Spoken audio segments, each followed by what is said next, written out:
Judul Lantai 3 Tidak Pernah Ditutup. Aku masih ingat betul malam itu. Langit mendung, petir menyambar jauh di ujung kota, dan kami, aku, Rino, serta Dita, masih berada di sekolah. Kami adalah pengurus OSIS yang sedang mempersiapkan acara pentas seni, dan seperti biasa, pulangnya bisa sampai larut malam. Sekolah kami, SMA Negeri 4 Manglayang, adalah bangunan tua peninggalan zaman Belanda. Konon, gedung utamanya dibangun lebih dari 100 tahun lalu. Lantai 1 dan 2 digunakan untuk kelas dan kantor, tapi lantai 3 selalu dikunci. Kalian percaya nggak sih kalau katanya ada yang pernah lihat cewek pakai seragam putih abu-abu mondar-mandir di lantai 3 malam-malam?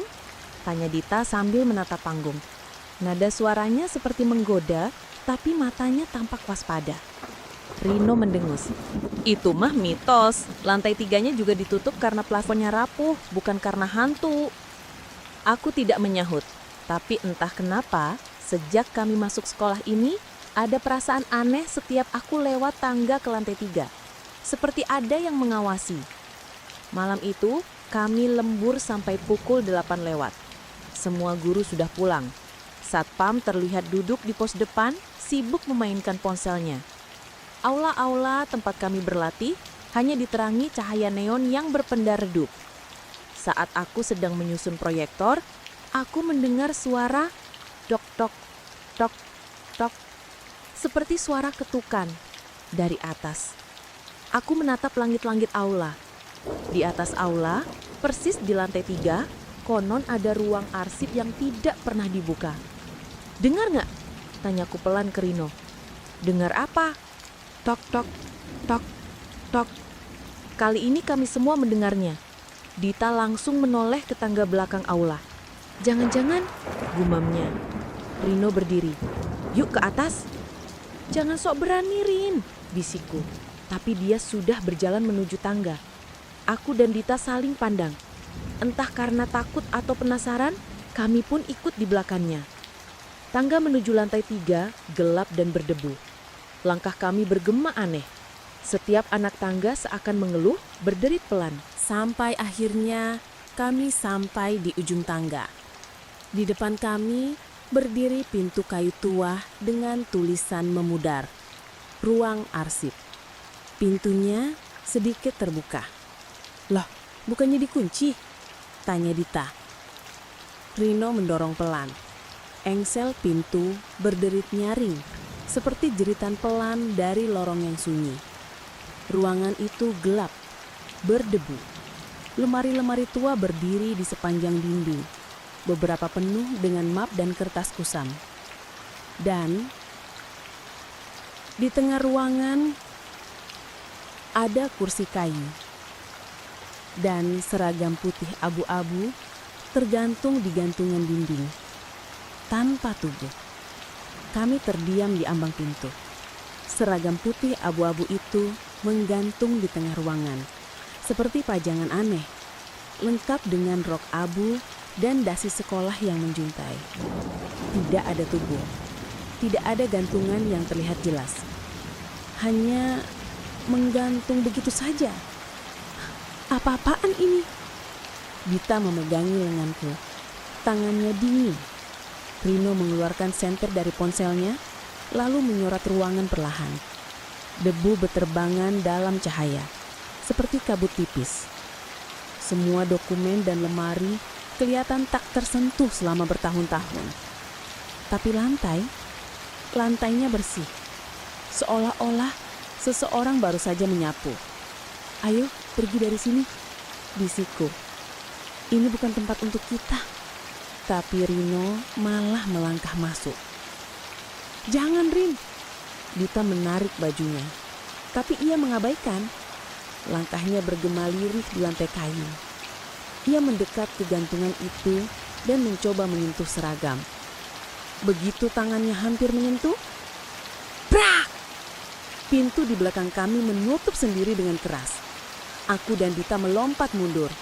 Jantungku serasa keluar dari dada. Apa itu tadi? Jeritku. Aku nggak tahu, jawabku mencoba membuka pintu. Tapi pintu itu kini terkunci dari dalam.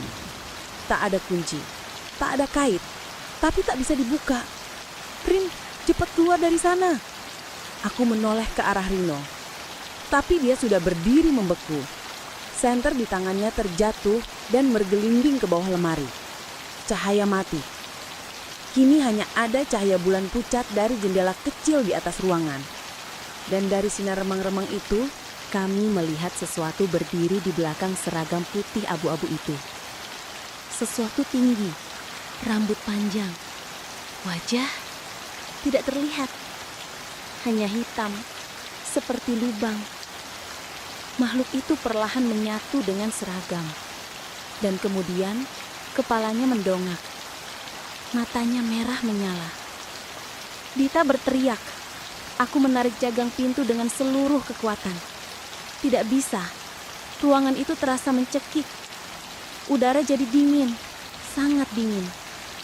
Rino jatuh berlutut, matanya membelalak, wajahnya pucat. Aku gak bisa gerak. Suara langkah itu terdengar, pelan, mendekati kami. Seragam itu bergerak sendiri, seolah ada tubuh di dalamnya, berjalan perlahan ke arah Rino. Aku menendang pintu, sekali, 2 kali. Dan pada tendangan ketiga, pintu terbuka mendadak, membuat kami terjatuh ke belakang. Ruangan di depan kami kosong. Tidak ada seragam, tidak ada Rino. Hanya lemari-lemari tua dan debu yang melayang perlahan. Rino! Dita berteriak sekencang-kencangnya. Aku masuk kembali ke dalam, panik mencari di balik lemari, di bawah meja tua, tapi tidak ada siapa-siapa. Kami turun dari lantai 3 dengan langkah tergesa. Dita menangis. Aku menggigit bibir, menahan gemetar. Tanganku tidak berhenti bergetar sejak kami meninggalkan ruang itu. Rino, dia kemana? Suara Dita parau, tersendat. Aku menggeleng. Aku gak tahu, dia menghilang, Dit, di depan mata kita. Kami berhenti di lantai 2, duduk di tangga berusaha mengatur nafas. Tapi hatiku belum tenang. Aku menatap ke arah tangga ke atas. Gelap, bisu, dan terasa hidup. Besok kita harus lapor ke Bu Rini. Atau Pak Satpam. Siapa aja. Dita mengangguk lemah. Tapi siapa yang bakal percaya? Keesokan harinya, suasana sekolah seperti biasa. Siswa berlalu lalang, guru-guru berjalan dengan buku di tangan. Tidak ada yang tahu Rino hilang tadi malam. Dan yang paling aneh, Rino, dia kan gak masuk dari kemarin, sakit katanya. Kata Pak Andi, wali kelas kami saat kutanya. Aku dan Dita saling pandang. Itu gak mungkin, gumamku. Kami bareng sama dia semalam. Dita menarik napas tajam. Kau pikir dia sudah hilang sebelum kita ke atas? Aku menggigit bibir. Atau kita yang masuk ke tempat yang bukan di waktu yang sama? Kami memutuskan kembali ke lantai 3 siang itu, saat sekolah sepi. Kali ini kami bawa kamera dan perekam suara dari klub jurnalistik. Pintu ke lantai 3 tetap terkunci, seperti biasanya. Tapi anehnya, saat kami menyentuh gagangnya, klik, pintu terbuka dengan sendirinya. Kayak undangan, gumamku lirih. Kami naik pelan. Tangga kayu berderit di bawah sepatu kami. Cahaya dari jendela atas masuk redup, membuat bayangan panjang di lantai. Kami kembali ke ruangan tempat Rino menghilang. Kosong. Tak ada seragam. Tak ada lemari aneh. Tapi ketika Dita menyalakan perekam suara dan mulai berbicara, jika ada sesuatu di sini, beri kami tanda. Kami cuma mau teman kami kembali. kami mendengar suara lirih dari balik rekaman itu. Pulang, kalian juga akan menghilang. Dita mematikan perekamnya. Wajahnya memucat. Kita sebaiknya pergi. Tapi sebelum kami sempat bergerak, pintu di belakang kami tertutup kembali. Kali ini bukan dengan angin. Kami melihatnya sendiri. Ada tangan hitam, panjang, kurus, menutup pintu dari sisi luar. Suara langkah pelan terdengar menjauh. Dari perekam suara kami yang masih menyala, tok, tok, tok, langkah, bisikan, tawa. Panik kembali menyerang. Dita mencoba membuka pintu namun seperti sebelumnya, terkunci rapat. Aku menyinari ruangan dengan senter dari ponselku. Kami menyadari sesuatu yang belum kami lihat kemarin malam. Tulisan-tulisan di dinding. Dulu hanya terlihat seperti goresan paku atau coretan anak iseng, tapi kini tulisannya jelas. Tertulis dengan spidol merah tua, hampir seperti darah kering. Mereka yang masuk tak akan kembali. Lantai ini bukan milik kalian. Aku masih di sini. Lalu yang paling besar di tengah dinding belakang. Rino adalah awalnya. Dita membacanya keras-keras. Suaranya bergetar. Rino adalah awalnya? Maksudnya apa? Tiba-tiba suara kursi tergeser terdengar dari pojok ruangan. Kami menoleh bersamaan. Di sana ada kursi rotan tua. Tadi kosong. Tapi kini seseorang duduk di sana. Rambut panjang menutupi wajahnya. Seragam sekolah compang-camping. Tangannya kurus, kakinya kotor, seperti habis menggali tanah. Apa itu Rino? Dita berbisik dengan napas tercekat. Aku melangkah maju sedikit, menyorot wajahnya. Tapi saat cahaya menyentuh tubuh itu, wajahnya mendongak. Itu bukan Rino. Itu seorang perempuan. Wajahnya hancur. Satu matanya berlubang. Kulit pipinya robek memperlihatkan gigi. Tapi dia tertawa. Tawa kecil seperti anak kecil yang sedang bermain petak umpat. Tunggu, aku ingat cerita ini. Bisik Dita. Aku menoleh padanya. Maksudmu apa? Ada gosip lama dari senior angkatan 2004. Katanya dulu ada murid perempuan yang dikurung di lantai 3 karena kerasukan saat ujian. Namanya Sari. Dia menghilang dan gak pernah ditemukan. Aku menelan ludah. Kamu yakin itu cuma gosip? Dita menggeleng. Sekarang aku rasa itu nyata. Sosok perempuan itu berdiri. Kakinya tidak menapak lantai. Dia mengambang beberapa sentimeter di atas tanah. Dan kemudian dia berkata, bukan dari mulutnya, tapi dari dalam kepala kami. Aku sudah lama sendirian di sini. Sekarang kalian menemaniku ya. Cahaya ponselku padam tiba-tiba. Gelap total. Dita berteriak. Aku menarik tangannya, mencari pegangan, mencari pintu, mencari apa saja. Tapi semua yang kurasakan adalah udara dingin dan desahan nafas di telingaku. Lalu bisikan. Kalian semua akan menjadi bagian dari cerita ini. Kami terbangun dengan tubuh bersandar di sudut kelas. Jam di dinding menunjukkan pukul 05.30 pagi. Cahaya matahari mulai menyelinap dari ventilasi. Dita masih menggenggam tanganku erat. Keringat dingin membasahi dahinya. Aku masih hidup, bisiknya lirih. Aku mengangguk perlahan. mencoba memahami apa yang terjadi. Kita masih di sini. Namun, saat berdiri aku menyadari sesuatu yang aneh. Lantai di bawah kami berlumur noda merah kecoklatan. Darah menyeret membentuk jejak seperti sesuatu diseret keluar ruangan. Kami mengikuti jejak itu secara naluriah. Jejak tersebut mengarah keluar dari kelas, melintasi koridor gelap yang masih sunyi, dan berhenti di depan sebuah pintu kecil, gudang tua di ujung lantai.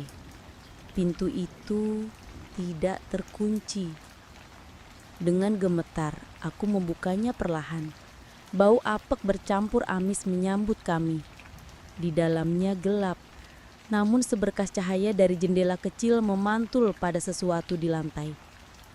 Tumpukan buku lusuh, tas sekolah yang sudah lapuk, dan sebuah papan nama. Aku memungutnya, membersihkannya perlahan dengan ujung baju. Tulisan yang terukir samar.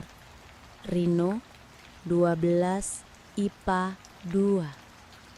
Dita menjerit kecil. Ini Rino beneran. Di balik tumpukan barang, kami menemukan sesuatu yang membuat darah kami membeku. Tulang belulang, tertutup seragam sekolah lusuh dan pecahan kacamata kecil. Tubuh yang sudah lama membusuk dibiarkan tergeletak tanpa pernah ditemukan. Aku menutup mulut Dita agar dia tidak berteriak keras. Ini tubuh Rino. Dia beneran ada di sini. Namun sebelum kami bisa mundur keluar dari gudang itu, sesuatu terdengar dari belakang kami. Tok, tok, tok. Langkah kaki. Perlahan. Seret. Datang dari arah koridor. Aku menutup pintu gudang perlahan dan menahan nafas. Dari celah pintu, kami mengintip. Sosok itu kembali muncul. Sari. Kali ini, dia tidak sendiri. Di belakangnya, bayangan-bayangan lain mulai muncul satu persatu. Seragam sekolah, rambut panjang, luka menganga. Beberapa tidak memiliki wajah. Beberapa berjalan dengan kepala terbalik. Mereka menyusuri koridor, mengarah ke ruangan tempat kami baru saja keluar. Mereka mencium bau kami. Aku tahu itu. Dita memeluk lututnya, bergetar hebat. Apa yang mereka cari? Bisiknya. Aku hanya bisa berbisik kembali, hampir tanpa suara. Teman. Kami menahan napas dalam diam. Dari celah pintu gudang, bayangan para murid itu menyapu lantai seperti kabut gelap. Mereka berjalan pelan, namun setiap langkah mereka seperti gema mengerikan yang memenuhi udara. Sari, dengan wajah pucat dan mata yang kosong, memimpin barisan. Matanya memandang lurus ke depan, namun terkadang seperti menoleh ke arah kami, seolah dia tahu. Lalu, dia berhenti, tepat di depan pintu gudang. Aku bisa merasakan detak jantung Dita yang semakin cepat saat aku menggenggam tangannya. Napas kami begitu pelan, hampir tidak berani menghirup udara. Tok, tok. Tangan Sari mengangkat dan mengetuk pintu gudang. Sekali, 2 kali, 3 kali. Seolah memberi isyarat. Aku tahu kalian di dalam. Namun anehnya, pintu itu tidak terbuka. Setelah beberapa detik yang seperti keabadian, langkah-langkah itu mulai menjauh. Bayangan-bayangan itu menghilang ke arah tangga. Lalu semuanya menjadi sunyi kembali.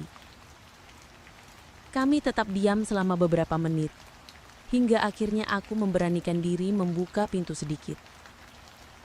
Koridor kosong. Aku menarik Dita. Sekarang atau tidak sama sekali. Kita harus keluar. Kami berlari, menuruni tangga dengan cepat, menahan napas setiap kali papan lantai mengerang di bawah kaki kami. Lantai 2 aman. Lantai 1 kami bisa melihat sinar matahari dari jendela depan.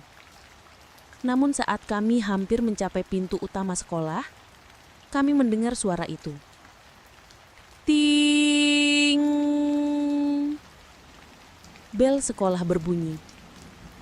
Padahal hari Minggu. Lalu, suara langkah kaki dari arah semua koridor, dari ruang kelas, dari tangga. Mereka kembali. Aku menarik Dita dan membelok ke arah ruang guru. Pintu terkunci, tapi jendela di sampingnya terbuka sedikit. Aku membantunya naik lebih dulu, lalu menyusul, berusaha tidak membuat suara. Saat kami masuk, ruangan itu kosong.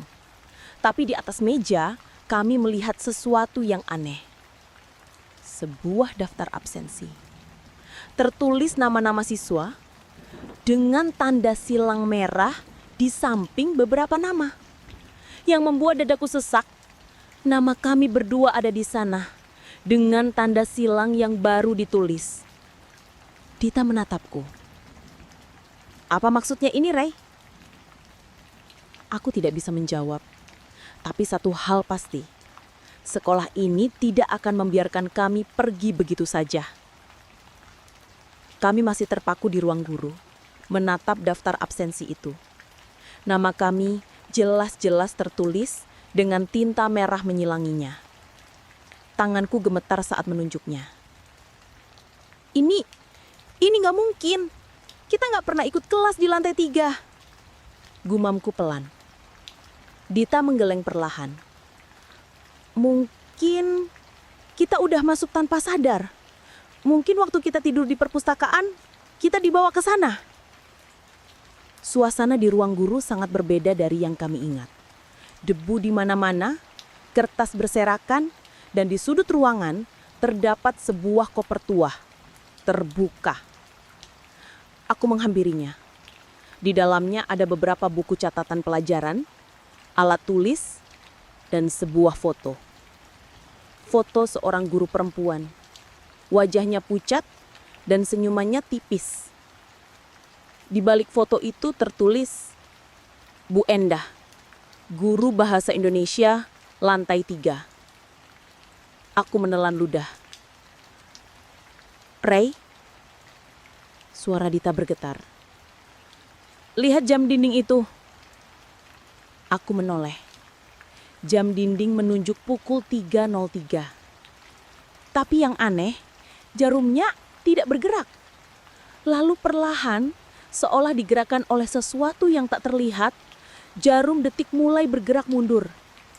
Tik, tik, tik. Dan saat jarum menit menyentuh angka 2, semua lampu di ruangan padam. Klik. Pintu tertutup dengan keras dari luar. Kami terkunci. Aku langsung mengeluarkan ponsel dan menyalakan senter. Tapi cahaya itu malah memantulkan sesuatu di papan tulis di belakang kami. Tulisan kapur yang belum ada sebelumnya. Selamat datang di jam tambahan, Ray dan Dita. Tiba-tiba, suara berderit terdengar dari belakang lemari arsip. Sebuah celah kecil terbuka, seperti lorong rahasia. Dari dalamnya, terdengar suara langkah kaki dengan sepatu hak tinggi. Perlahan, teratur. Tok, tok, tok. Sosok perempuan dengan baju batik kuning dan rambut disanggul muncul dari kegelapan lorong. Wajahnya adalah wajah dari foto Bu Endah. Tapi matanya kosong. Siapa yang bolos pelajaran saya? Dita memekik pelan dan aku menarik tangannya, memukul jendela sekeras mungkin.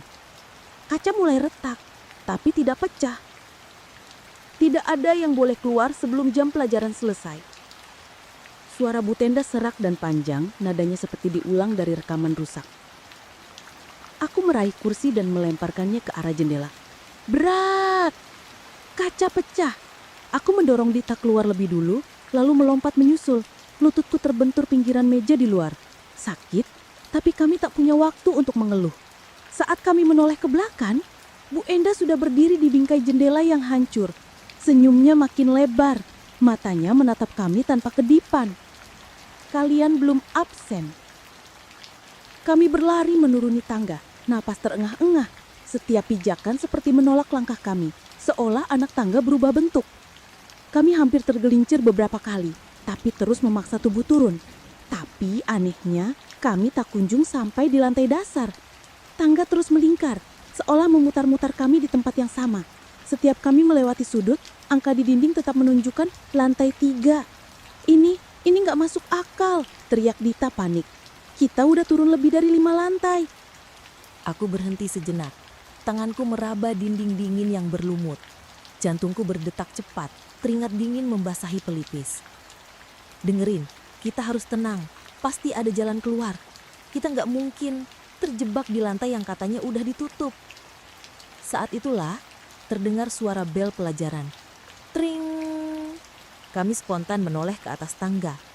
Bayangan murid-murid dengan seragam lusuh mulai turun perlahan. Tapi wajah mereka kosong, pucat, dan mata mereka gelap, tak berbinar.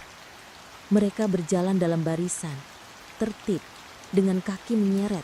Beberapa membawa buku tua, compang-camping. Suara gesekan sepatu mereka membuat bulu kuduk berdiri. Dita menarik tanganku. Rai, kita harus lari sekarang. Kami berlari kembali ke arah ruang guru. Tapi lorong yang kami lewati tadi sudah berubah.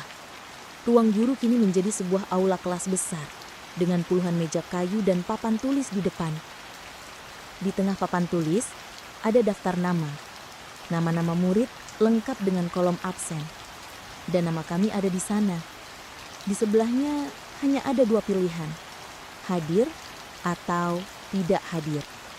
Dan di baris terakhir, tepat di samping nama kami, tertera tulisan dengan kapur putih.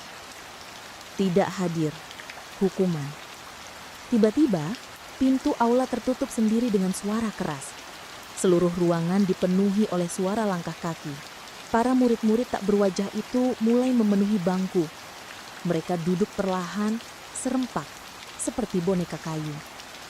Dari pintu depan, Bu Endah masuk dengan wajah dingin. Ia membawa sebuah buku besar. Mungkin buku induk.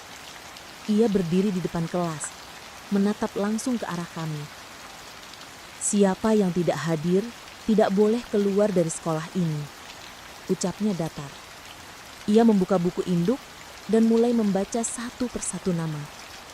Tiap kali nama disebut, para murid menjawab serempak. Hadir. Sampai akhirnya, Rai. Aku diam membeku. Dita. Sunyi. Lalu suara murid serempak, lebih keras dari sebelumnya. Tidak hadir. Papan tulis berguncang. Lampu berkedip-kedip. Dan dari bawah kaki kami, lantai mulai terbuka perlahan. Seperti panggung yang dibuka menuju ruang bawah tanah. Ruangan menjadi gelap. Dan kami mulai jatuh ke bawah. Tubuh kami terlempar ke dalam ruang gelap. Seperti lubang tanpa dasar. Angin dingin menerpa wajah. Dan hanya suara detak jantung yang terdengar. Sampai akhirnya kami mendarat di lantai kayu tua yang berderit keras. Aku merintih kesakitan. Dita juga mengaduh pelan di sebelahku. Ruangan ini sempit, pengap, dan bau apek menyengat. Mirip bau buku yang terbakar dan keringat lama. Saat mataku mulai menyesuaikan dengan kegelapan, aku menyadari tempat ini seperti ruang arsip. Rak-rak kayu berdiri rapat, penuh dengan map lusuh dan tumpukan kertas yang berjamur. Di dinding, terdapat papan besar yang bertuliskan dengan spidol merah samar. Arsip siswa hilang. Aku menarik satu map secara acak. Tertulis nama siswa, Rino, tahun 1998. Halaman di dalamnya penuh dengan laporan kejadian aneh. Tiba-tiba hilang setelah pelajaran terakhir terlihat masuk ke lantai 3.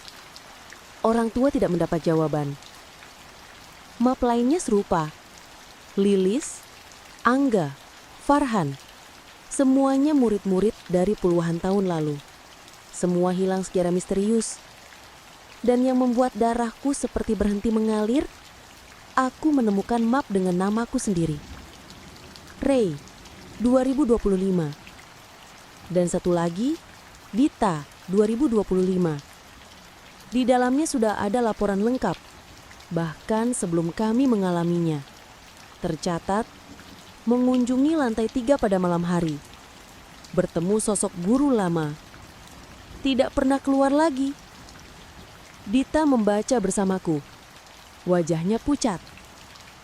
Ini seolah semua ini sudah ditulis sebelum kita masuk ke sini, bisiknya. Tiba-tiba, suara dari belakang rak membuat kami terpaku. Langkas kaki. Lambat, berat. Kami mematikan senter, mencoba bersembunyi. Tapi suara itu semakin dekat. Rak-rak bergoyang, satu persatu map jatuh ke lantai, seperti ditiup angin. Kemudian muncul sesosok tubuh tinggi kurus berpakaian seragam siswa SMA. Tapi wajahnya rusak, separuh tengkorak, separuh kulit meleleh. Giliran kalian, bisiknya, suaranya seperti kertas robek. Dia mengangkat map kami, lalu membukanya lebar. Dari map itu, cahaya merah keluar, menyilaukan. Tiba-tiba, kami merasa seperti tersedot ke dalam kertas. Sekeliling kami mulai memudar, rak, kertas, bahkan tubuh kami terasa ringan seperti debu. Aku menjerit, tapi tak ada suara keluar. Sebelum semuanya menjadi gelap total, aku sempat melihat kalimat terakhir dalam map. Arsip ditutup, Tasus selesai. Cahaya memudar, lalu sunyi. Aku membuka mata perlahan, tapi yang kulihat bukan ruang arsip, bukan lantai 3, melainkan kelasku sendiri. Kelas 11 IPA 2. Semua meja tertata rapi, papan tulis bersih, cahaya matahari pagi masuk dari jendela. Dita duduk di sebelahku, juga terlihat kebingungan. Rai, bisiknya. Suaranya seperti gema dari jarak jauh. Aku mengangguk, mencoba memahami apa yang sedang terjadi. Bel berbunyi. Tring!